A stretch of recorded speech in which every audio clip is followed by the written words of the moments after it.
বিভিন্ন জায়গায় যারা এই অসৎ উপায় অবলম্বন করে মানুষের কাছ থেকে টাকা নিয়ে চাকরি দেওয়ার চেষ্টা করছেন, পরে দেখা যায় ওই 10 লাখ 5 লাখ করে টাকা দিয়েছেন, পরে আর দেখা গেল আর চাকরি হয় না।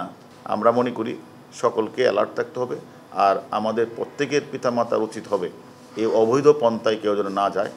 ভিন্ন পন্থায় চাকরি টাকা পয়সা দিয়ে এইসব চাকরির জন্য গেলে বিপদের সম্ভাবনাই থাকবে, এবং তাদেরকে আইন শৃঙ্খলা যে কোনো সময় ধরতে পারলে তার বিরুদ্ধে কঠোর অ্যাকশন গ্রহণ করবে।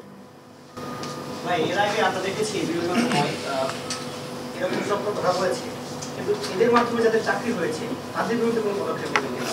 আমরা তাদেরকে রিমান্ডে আবেদন করেছি। তারা রিমান্ডে আসলে তাদের সম্পর্কে আমরা বিভিন্ন তথ্যগুলি নিব। তবে তারা স্বীকার করেছে তারা এই প্রসেস অবলম্বন করেছে। এখন অবলম্বন করেছে, তারা স্বীকার করেছে। এই অবলম্বন করে কারো চাকরি হয়েছে কিনা আমরা এই ধরনের তথ্য এখনো পাই নাই, আমরা সেটাও তদন্ত করছি। এই কতদিন ধরে এই কাজ করে আসছে?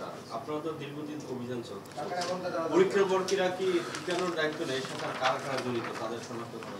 আমরা তো আসলে দেখেন আমাদের কাজটি হচ্ছে শনাক্ত করা, এবং যারা কোনটা 3 থেকে 5 লাখ টাকা এবং তারা এই কাজটা তো করেই আসছে, এবং আমরা বিভিন্ন জায়গায় যারা এই অসৎ উপায় অবলম্বন করে মানুষের কাছ থেকে টাকা নিয়ে চাকরি দেওয়ার চেষ্টা করছেন, পরে দেখা যায় ওই 10 লাখ 5 লাখ করে টাকা দিয়েছেন, পরে আর দেখা গেল আর চাকরি হয় না।